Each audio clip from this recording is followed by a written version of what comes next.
एक राजकुमारी की अपनी आवाज की खोज। बहुत समय पहले की बात है। एक सुंदर राज्य में एक छोटी सी राजकुमारी आर्या रहा करती थी। आर्या केवल 10 वर्ष की थी, लेकिन उसमें समझदारी और संवेदनशीलता कूट कूट कर भरी थी। वह हमेशा कुछ नया सीखना चाहती थी, अपने विचार रखना चाहती थी, लेकिन महल में कोई उसकी बातों को गंभीरता से नहीं लेता था। राज्य में सभी बड़े लोग मानते थे कि एक राजकुमारी को बस सुंदर दिखना चाहिए, शालीन रहना चाहिए और जो कहा जाए वही करना चाहिए। आर्या जब भी अपने मन की बात कहती तो लोग हंसकर कहते, ये काम तुम्हारे समझने लायक नहीं है आर्या। धीरे धीरे आर्या चुप रहने लगी। उसे लगने लगा कि उसकी बातों का कोई मतलब नहीं, लेकिन उसके मन में विचारों की एक दुनिया बसती थी। वो चाहती थी कि महल के बाहर रहने वाले बच्चों को भी पढ़ने का अधिकार मिले, गरीबों को खाना मिले और हर किसी को अपनी बात कहने की आजादी मिले। एक दिन राज्य में एक बड़ा दरबार बुलाया गया। राजा ने घोषणा की कि इस बार राज्य में कुछ नए नियम बनाए जाएंगे और हर कोई अपने सुझाव दे सकता है। आर्या के मन में इच्छा जगी, क्या मैं भी अपनी बात कह सकती हूँ?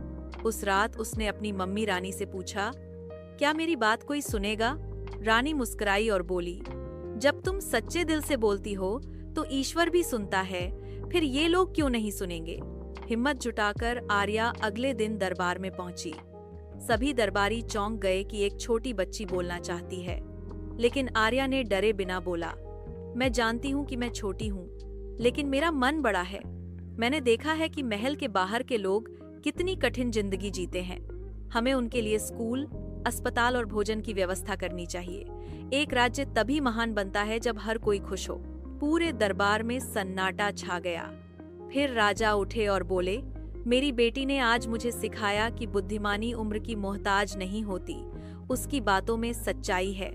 अब से हम हर नागरिक की राय सुनेंगे, चाहे वो छोटा हो या बड़ा। आर्या की बातों से पूरे राज्य में बदलाव आया। अब हर महीने एक सभा होती, जहां हर उम्र के लोग अपनी बात कह सकते थे। और आर्या, वह अब एक प्रेरणा बन गई, छोटी उम्र में भी बड़े बदलाव लाने वाली। सीख, हर बच्चे की आवाज मायने रखती है। जब हम अपने विचार साहस और सच्चाई से रखते हैं तो दुनिया भी सुनती है। हमें कभी यह नहीं सोचना चाहिए कि हम छोटे हैं, क्योंकि असली ताकत अपनी बात कहने की हिम्मत में होती है। अगर आपको कहानी अच्छी लगी हो तो लाइक, शेयर, कमेंट करें। नई कहानी के लिए चैनल को सब्सक्राइब करें और बेल आइकन दबाना न भूलें।